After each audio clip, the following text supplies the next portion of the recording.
Joe Biden was awarded the state of Pennsylvania. Do you believe Joe Biden won in 2020 in Pennsylvania? Absolutely not. Okay. And let me explain how. I'll let you explain it, but I want to just make sure we go sequentially. David Pakman is once again getting absolutely cooked on his own show, the David Pakman Show. This time he brings on an actual expert who doesn't really get into a big heated argument. He stays calm and just absolutely obliterates every single talking point that David Pakman has stolen from the woke cult, but that David Pakman is throwing at this guy. I don't think he's a hardcore Republican. I don't actually know who this is. His name is Bobby Pitton. I don't know how to pronounce his last name. Never heard of this guy, but he's definitely more numbers oriented. He's definitely obviously an expert, and he absolutely tears to shreds every single argument and every single talking point that David Pakman throws his way. Let's get into this clip here where David Pakman once again gets destroyed on his own show. Who's the current president of the United States?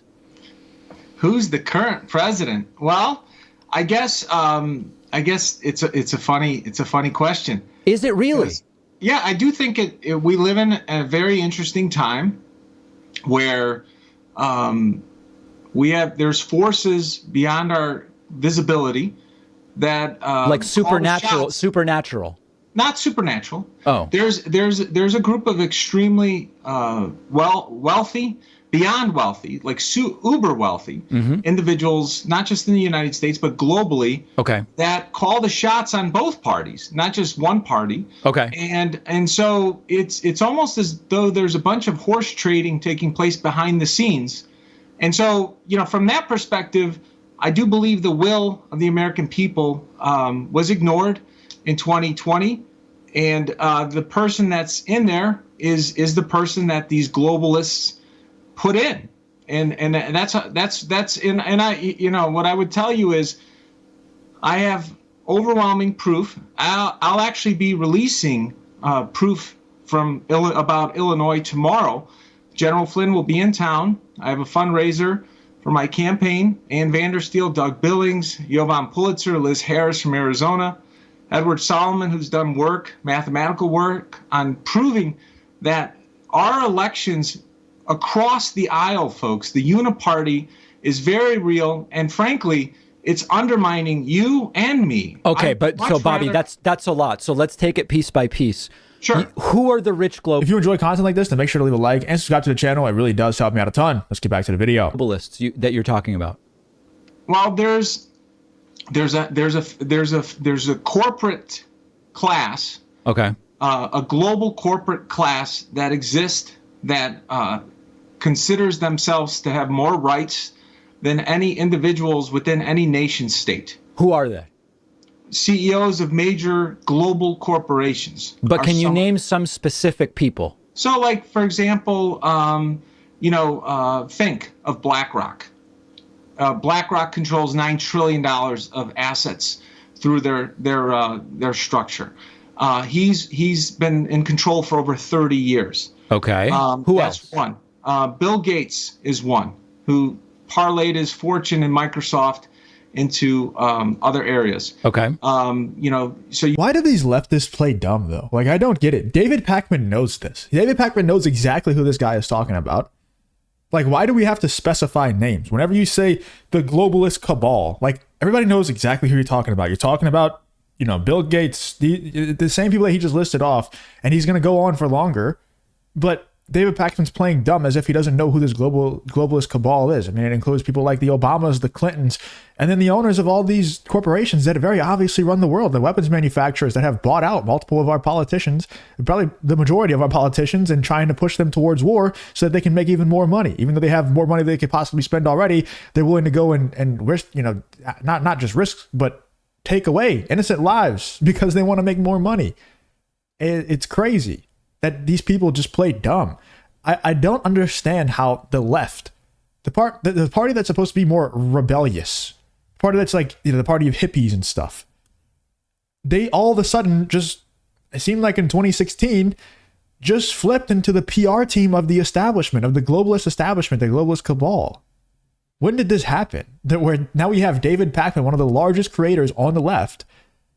He's playing dumb as if he doesn't know who the globalist cabal is. You can argue that Elon Musk is one who's kind of like leaning from left back to right, possibly right for the first time in his life. I definitely would argue that Elon Musk is one. Like, I know a lot of people are going to get pissed off at that, but I mean, dude, Elon Musk has maybe the most pull out of all of them. Now, I don't know if he has any politicians bought out, so maybe they still have the upper hand on him there. But like, the guy has the most influence on any social media platform. He actually owns one of the social media platforms, but also he's like, Zuckerberg's not as famous and doesn't have as much pull as Elon Musk has. He doesn't.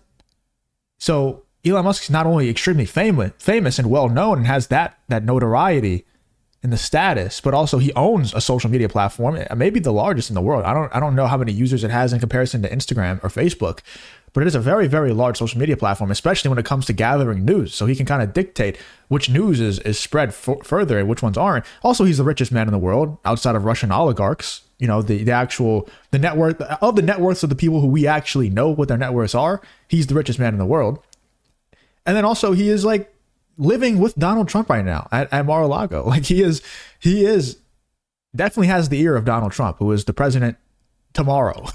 Very, very soon Donald Trump will be the sitting president. So I don't know why David Pakman's playing dumb here, but also, I don't know. Let me know in the comments. Do you guys think that Elon Musk is one of those people now that this guy's talking about? Okay. That's another one.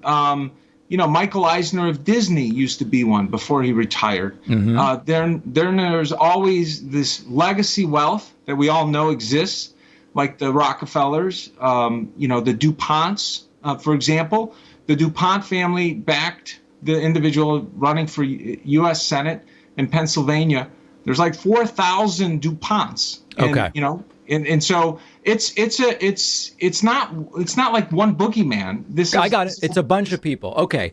And so do you trust the results from Pennsylvania from earlier this week, where this right-wing guy who believes the election was stolen in 2020, Doug Mastriano, he won on Tuesday? Do you trust those results or do you question them? I think that that the results are what's the word I would use is they're probably manufactured to some degree. Yes. So I think it's across party lines. So Doug didn't really win. Well, first of all, here's my question: is if we were playing a board game, you and I and two other people, and somehow we knew that there was some stuff flawed with the way the game was set up. Okay. And we were playing, and one of us ended up winning, right? But we knew that it was flawed massively. Would it really feel like a win? Okay, but I'm asking a different question, and I love this because we're really getting down to brass tacks here. In the November 2020 election, Joe Biden was awarded the state of Pennsylvania. Do you believe Joe Biden won in 2020 in Pennsylvania? Absolutely not. Okay. And let me explain how. I'll let you explain it, but I want to just make sure we go sequentially. 2 days ago, Doug Mastriano won in Pennsylvania's gubernatorial primary. Do you believe he actually won? I think that I have not looked at the data to make that assessment. Oh. So I looked at the data with regards to 2020. I actually broke out all 67 counties of the state of Pennsylvania, and I showed how they had destroyed entire last names of voters from both Republican and the Democratic side to create the outcome that they wanted mathematically. And it showed up in the voter registration files in the final result. They literally destroyed 695,000 individuals' names that didn't vote the way their algorithm wanted. And it's a brilliant way to hide their crime. Why didn't a single court accept this? Well, first of all, a couple things. Number one, that information was provided to the Georgia State Senate. Okay. Wait, hold on. You're talking about Pennsylvania, but now you're talking about Georgia? Because I released those results. I testified before the Georgia State Senate. With the Pennsylvania results? Because those votes were shifted to Georgia.